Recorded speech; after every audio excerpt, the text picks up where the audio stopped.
The record button. Good evening, everybody. Welcome to Parshas Beshalach.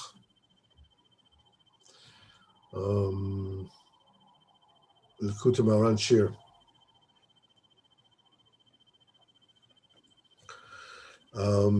So what we have learned so far, the Rabbeinu explains that there is two modes of intellectual acquiring, of acquiring knowledge. One of them is the natural way, which is based on everything that you have learned, experienced, felt, heard before. And you're building upon that which you had until now. And the second is where you are getting what they call Shefa Eloki, a divine bounty or influx of Kedusha from the menorah. That's the supernal source. That's the Kodesh Baruch Hu. It's the light of a Kodesh Baruch Hu, and that light itself is coming from Pnei HaMenorah. It's that fountain from which, that's the source that everything comes down. And Rabbeinu says that the only way that you can perceive, you can switch your brain to acquire knowledge, or that we would call it the supernatural way of acquiring knowledge. Instead of constructing brick by brick, you are getting it in one fell swoop.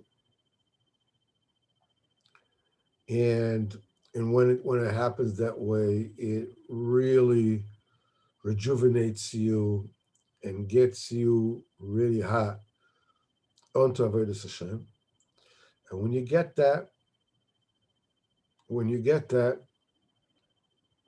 says that the only way to get that is by sanctifying the 7 candles. And these 7 candles are the mouth and the 2 nostrils and the 2 ears and the 2 eyes. Now, we also said that these 7 candles, that by sanctifying them, and we say sanctifying is you, with your mouth, you stick to saying the truth, you're staying away from lying. With your ears, you seek to hear. You believe in Chachamim. You hear only words which are good for you, only words which can rectify you, which can bring you back, to the straight and narrow, as it were. And with the eyes, you stick away from looking where you're not supposed to look. And if you remember, the last thing that we mentioned last week was that if you refrain from satiating your receptacles, from being satisfied by physical and worldly and immediate gratification, that in turn um, turns your mind from the mode of understanding things naturally to understanding things through a divine influx. And we say that this is parallel to the mitzvah of Sukkah. The mitzvah of Sukkah has the Sheva Anona covered. This is the 7 clouds of glory. They surrounded Am Yisrael b'midbar. The Sukkah is Ruach HaKodesh. Shesacha b'Ruach HaKodesh. And we said that Sacha means we'll be able to see things in Ruach HaKodesh, to perceive things in Ruach HaKodesh. This is something which a person gets through the mitzvah of Sukkah. And the Rebbe introduced another aspect which leads us towards the conclusion of this Torah, and that is that the Sukkah is something which surrounds you. Therefore, introducing the term makifin, surrounding. Makifin is an intelligence which is as of yet inaccessible to you. This has to do with the fact that when we will see, and when we first said the first sentence of the Torah from the Safra Tzniusa, the hidden book in the Zohar, we said that Atika, Tomer V'Sosim, that level of Atika, which is, it's, as far as we are concerned, we're talking about Ein Sof, we're talking about Kadosh Baruch Hu K'viyachol. It's totally different, undifferentiated, unreachable, unfathomable. And then we says Zeiranpin, who says the second one is Isgala v'lo Isgala. It's revealed and it's not revealed. The entire level of Bria is the level of Zeiranpin. The entire Bria altogether. Atika means that it doesn't even fit in.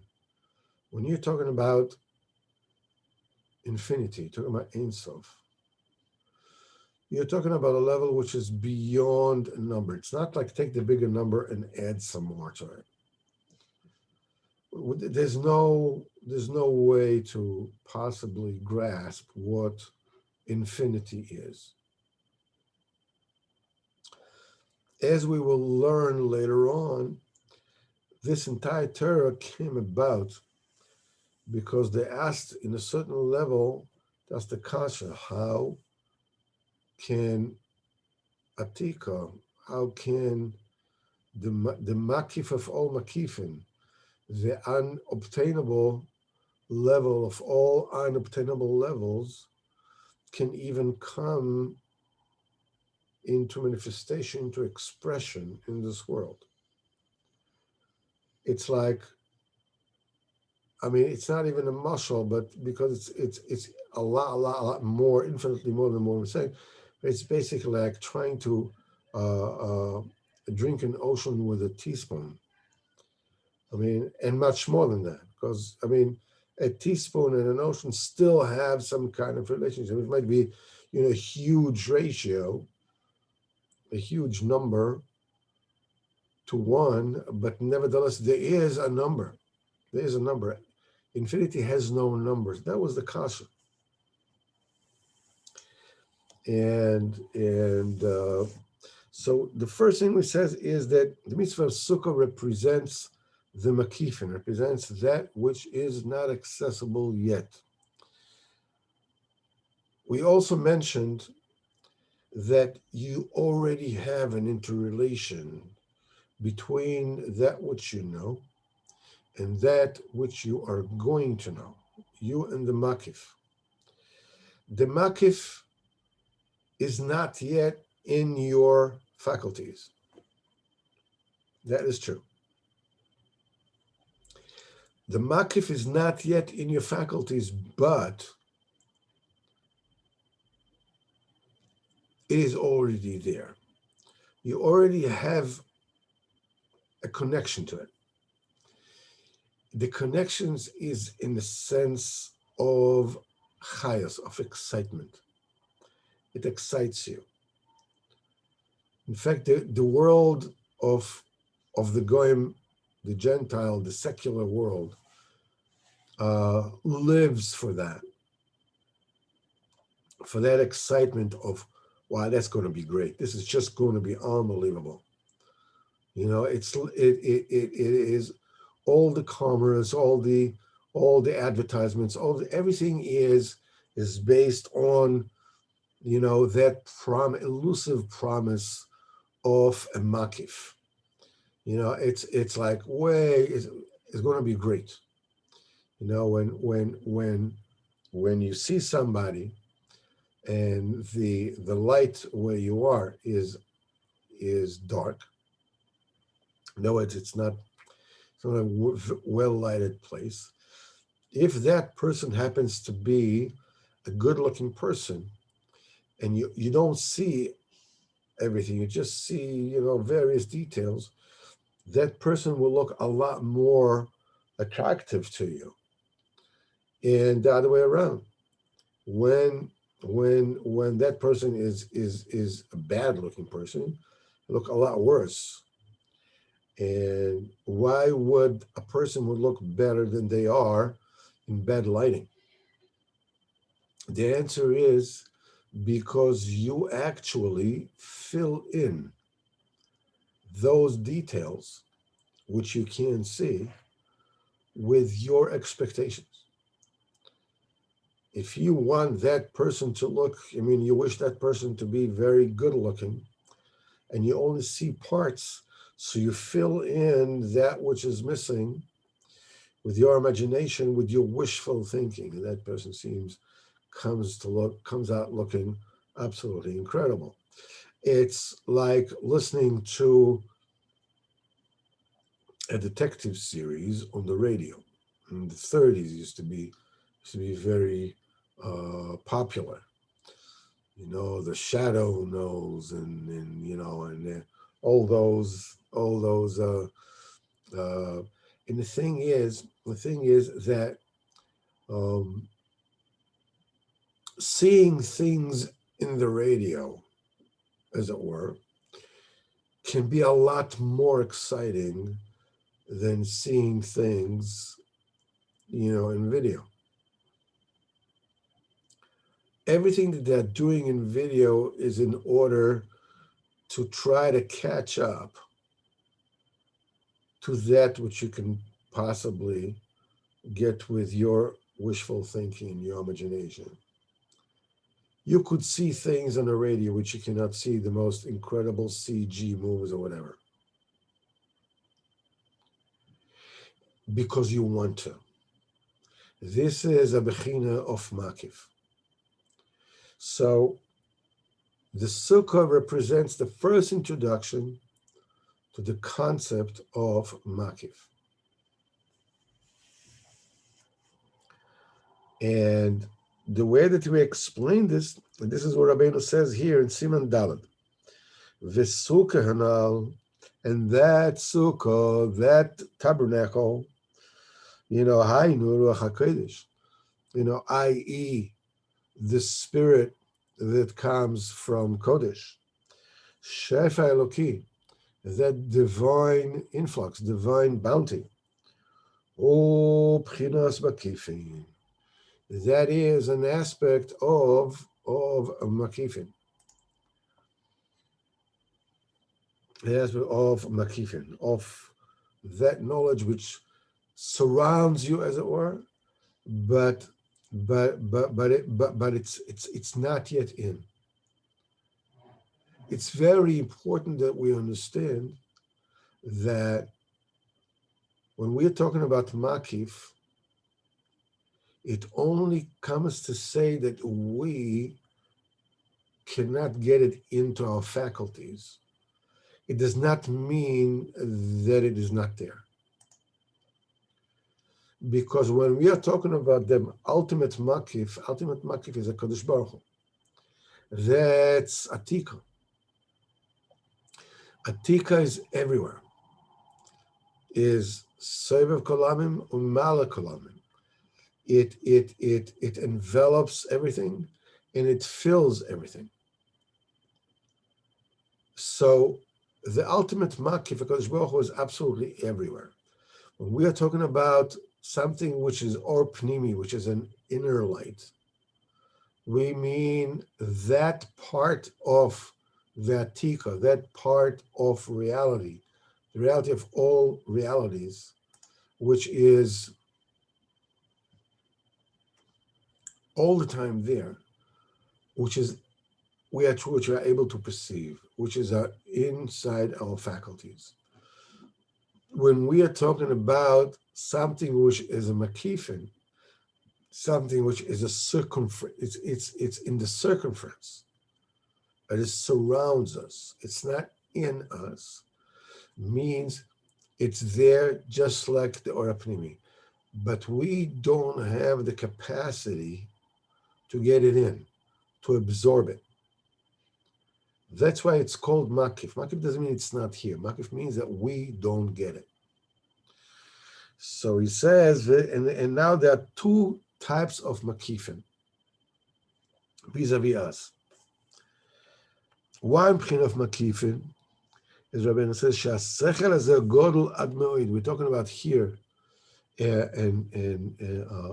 intelligence which is huge, which is immense. That the brain cannot possibly envelop it. You can't wrap your mind around it. Means you don't have the wherewithal to receive, to understand it, and to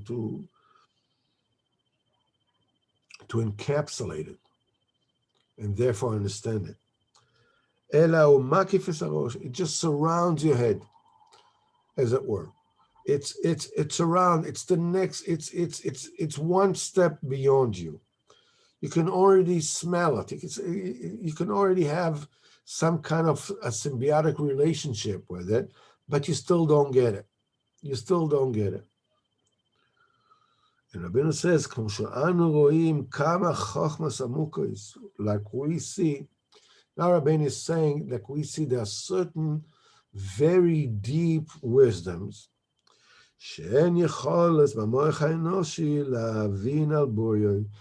that it's not humanly possible for the human mind to completely understand them. And now Rabbeinu goes a little bit deeper. Like, many different kind of things that we are confounded by. Kmo, and Rabbeinu gives an example. That paradox of the fact that Kadosh Baruch Hu knows everything that you're going to do, and the fact that you have free choice about what it is that you're going to do. Many different forums speak about this kasha. The Rambam also speaks about it. And he explains, and then he absolutely gets to a point where he says, Lo machshavoisai ke machshavoseichem. My thoughts are not like your thoughts, not the same level. We're not thinking in the same level. So the Rav said, if this is your conclusion, why did you just start with that? Why are you bothering to go all the way through? But that's a different thing, what the Rambam definitely knew he was doing. The Rebbe is giving in this particular Torah a very different teretz to this kasha. What the Rebbe is saying, what the Rebbe is explaining here, usually when we understand the incongruity of Yediyah and Bechira, the fact that Baruch Hu knows what I'm going to choose, that, and I still can choose whatever it is that I want, because Baruch Hu knows what I'm going to choose. How can I choose what I want? You know, and if I can choose what I want, that automatically means that I can choose whatever I want. So how can anybody know? You know, so it's a quandary. It confounds us, and usually what happens is the main problem with this particular kasha is because that represents, as Rabbi Nachman is saying in the 17 or 18 rules of learning the Sipurey Moharan, he's saying that the one thing that the human mind cannot possess, cannot contain, is two opposites in one knowledge. We cannot possibly reconcile. How can HaKadosh Baruch Hu know what I'm going to choose, while I can still choose whatever it is that I want? We can't do this, because these are two things that negate one another. HaKadosh Baruch Hu, it's not a problem. For us, it's a problem. And he says, it's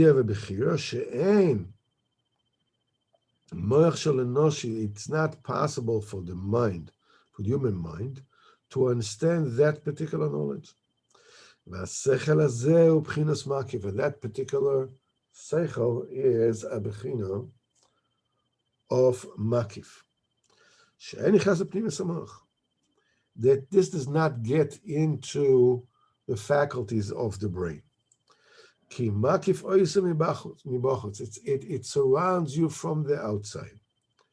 Now he's talking about in your inner seichel, there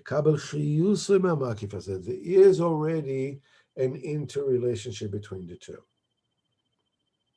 Even though you don't get it, even though you can encapsulate it, nevertheless, you already get your chayas from that.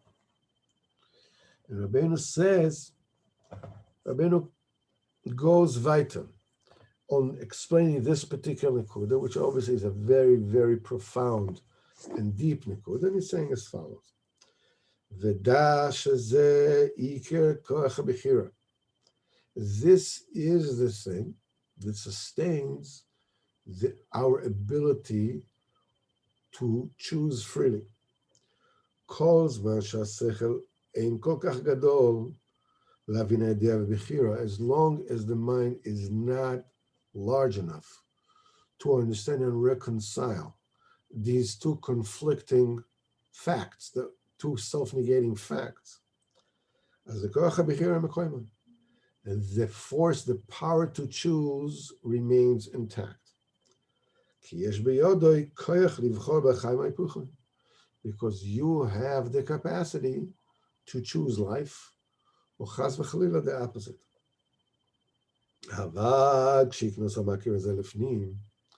But once in the future that makif comes in, it goes into your inner faculties.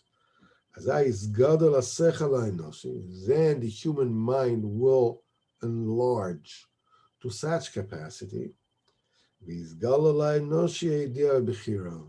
Then you would understand, we would understand that we're able to reconcile with ourselves the knowledge of the idea of Bechira as is batal Bechira.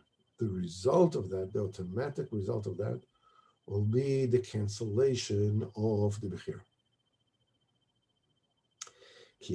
Because then, al dei gidulo shel hasechel, by the enlargement of the mental capacity, yetze megeda enoshi, a person will go out of the human capacity, v'yala legeda malach, you'll go into the level of a malach.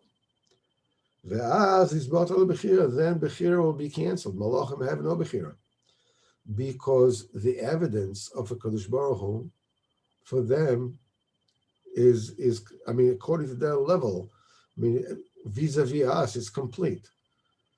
I mean, it's, if you want to understand what does it mean that the malach doesn't have a bechira, imagine yourself standing in front of a lion. Okay? Chances are you're going to be scared. In fact, I'm going to bet a rotten egg against all the rice in China. They're going to be very scared. I'm going to be very scared. There's no bechira whether to run away or just stay there and whistle Dixie and say, that's nothing. It's just a little big pussycat.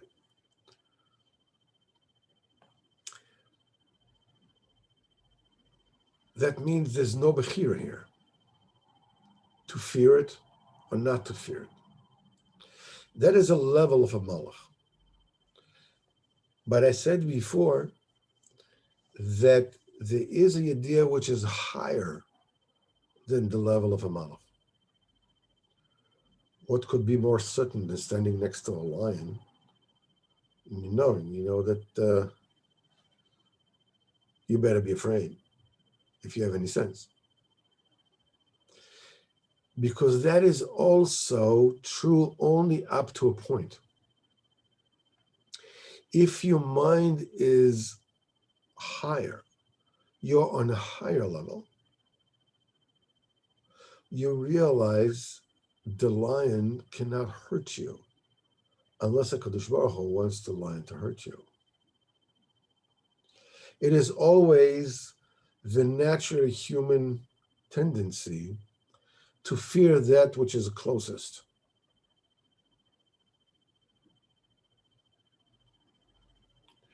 Let's say that people can be scared of mice. Many women can be, it's a famous cliche that women are scared of mice, okay? So, there's a mouse standing on a chair. Eat, a mouse. All right. Bring a lion to the picture. Who do you think they're going to be afraid of more? The mouse is just going to disappear. That fear of the mouse is no longer b'chlal, that doesn't play a role. The level of malachim is that the presence of HaKadosh Baruch Hu is overpowering as facing a lion. It doesn't take a rocket scientist to understand that you ought to be scared. But there is a higher level than that. And that is fearing that which controls the lion. It is beyond, it is further from the lion, okay? Being able to realize that not fearing HaKadosh Baruch Hu is like not fearing a lion is a bechira.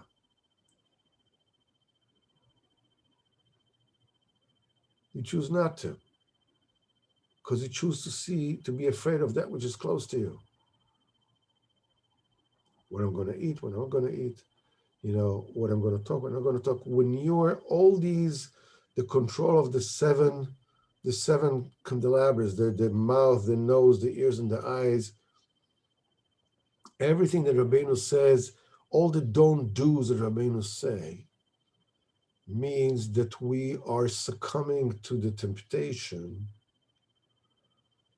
to enjoy that which is the closest to us, or to fear that which is the closest to us. Valsheka tirchak, the mouth. I see a little benefit in saying which is sounding not 100% true. So I choose that. I'm taking something which is close to me. I'm enjoying something which is that close to me on the cheshbon, and I'm losing being able to have the Kodesh Baruch Hu in my mouth. We said it once before. The power of speech, which is unique to people, is from all the senses. That's the only thing which is the Kodesh Baruch Hu himself. Rabbeinu says in Torah Beis, Vayhi, when the Kodesh Baruch Hu created men, he says, Vayipach be'apo of nishmas chaim, Kodesh Baruch Hu blew into his nose a spirit of life, Vayil nishmas chaim. And it became a living spirit. Onkelos translates it to ruach memalala, the ability to speak. Because Baruch Hu gave us everything. He gave us the ability to see, the ability to hear, the ability to smell, the ability to feel. But in no way is your eyesight is not a Kodesh Baruch Hu seeing through your eyes. When you hear, it's not a Kodesh Baruch Hu hearing things through your ears, or you smell a Kodesh Baruch Hu is smelling things from your nose. It never is that. Because that capacity to hear and to see and to smell and to feel is not uniquely human. Animals have that too. The only capacity which is uniquely human is speech. That is a Kadosh Baruch Hu himself. When you speak, it's a Kadosh Baruch Hu himself. That's why the damage of Lashon Hara, or not controlling one's speech, whatever it is so huge. It's not like you're using the truth to say a lie. No, you're pushing the truth altogether. You're contaminating the very truth itself, as it were. You're dragging Kadosh Baruch Hu completely from you. It never says Kadosh Baruch Hu cannot, will never, anybody who is a sinner, Kadosh Baruch Hu cannot be with him in the same place. No. Adar Rabbeinu says that a person can be in any stage in life. Kadosh Baruch Hu is close to him. The minute he calls out to Kadosh Baruch Hu, there's one thing that it says that when a person engages in that, then he and HaKadosh Baruch Hu are mutually exclusive. Anybody who speaks falsehood cannot be in the presence of HaKadosh Baruch Hu, because your speech is HaKadosh Baruch Hu himself. A tremendous thing. So here we're talking about the sechel going out of the human level and goes to the level of malach. Then there'll be no bechira anymore. And Rabbi says, This is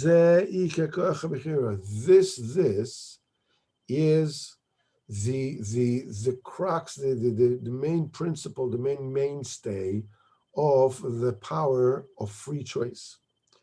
That you cannot reconcile the conflict of pre-knowledge and free choice. This is what Chazal said. Tzadikim are sitting, and their crowns are in their heads. And what they're doing, they are enjoying the radiance of the Shekhinah. Called Ziharai Lod. It's called the future light. The future light.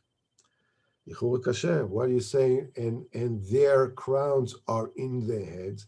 Their crowns are on their heads. At the time, Al Shem should have been. What do you mean, Ber Shem?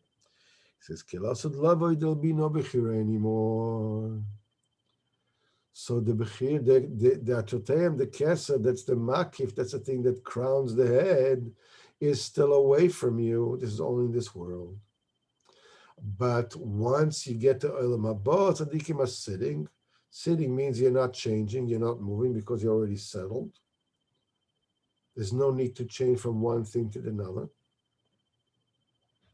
He says, Tzadikim yoshvim she'eshiva umore ale'adera bechira.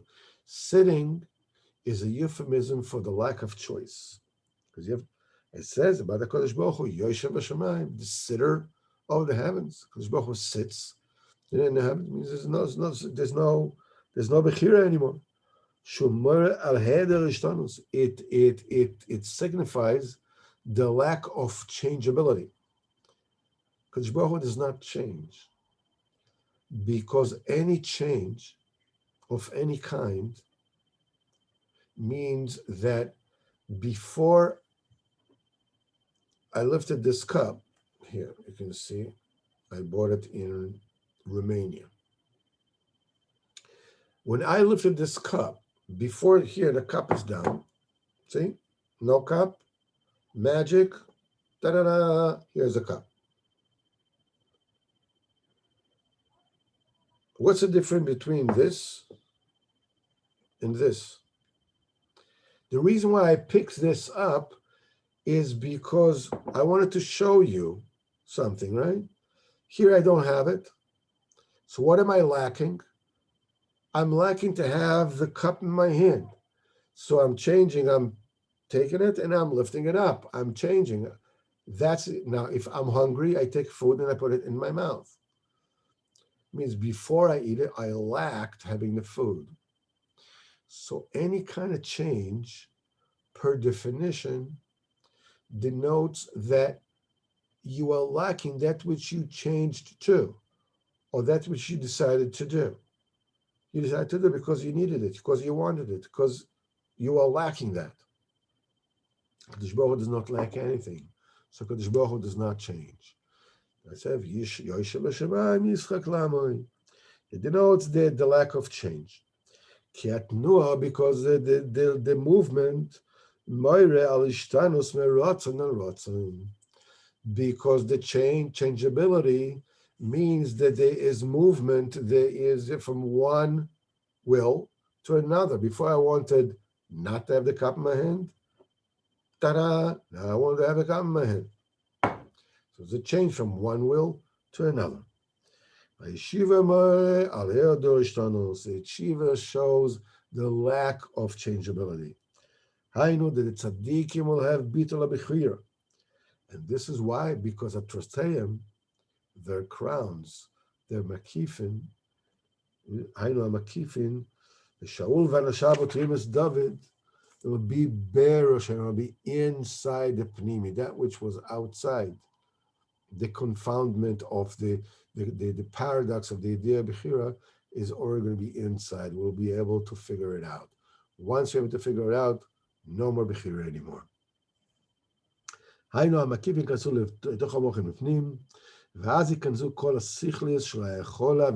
Then all these confounding knowledges that we could not understand, that we could not figure out, will come in. Will be inside the mental faculties. And then you will know them, and then you will figure them out. Then you will exit the status of human being. Then you'll reach a level of an angel. Then the free choice will be canceled. Now, there is two kinds of makifin that we need to understand, and this we will call this evening. There are makifin. There are two levels of makifin. There are makifin which is not possible bichlal to get them in this world. In other words, until olam haba, until after life, until after everything, there's no way possible throughout the 6,000 years before the olam haba, the 7,000, that we'll be able to figure out, like the idea in Bechira. Because people will keep on having Bechira, no matter how high they grow, they have no Bechira. I mean, they'll still have Bechira, I'm sorry. But there is another level of Bechira. There's another level of Makifin, I apologize. And that is like a fraction. It's not something that in the entire time allotted to you in this world, you won't be able to understand. But it's just something within this world, within where you are right now. There is what you know, what you are capable of digesting, of internalizing, and there is makifin, which you are not able to do that yet. But this is all within the confines of this life, of this world. So we have pnimi, inner digested light in this world, and there's makifin of this world. And in general, there is an inner light of the entire existence of the 6,000 years until we get to Olam Haba. And then there is a makif which in this existence, in this world, we cannot get it in. In the future, we'll be able to. There's makif. So we say, basically, let's put it this way so it'll be a little bit easier to understand. We're talking about 3 levels. We're talking about pnimi, an internalized light, an internalized wisdom you can wrap your brain around. And there is a makif in this world. Right now, you can't internalize it. But you're able to if you sanctify the 7 candles, if you sanctify your mouth and your nose and your ears and your eyes, you can get this makif in. However, there is makif lemakif, that surrounding unreachable level of wisdom has another outer makif that is makif to that, which the entire time in this world is not enough to get that makif in. What we'll learn afterwards is that even within that makif which you have in, there is also another surrounding makif which doesn't even come in yet.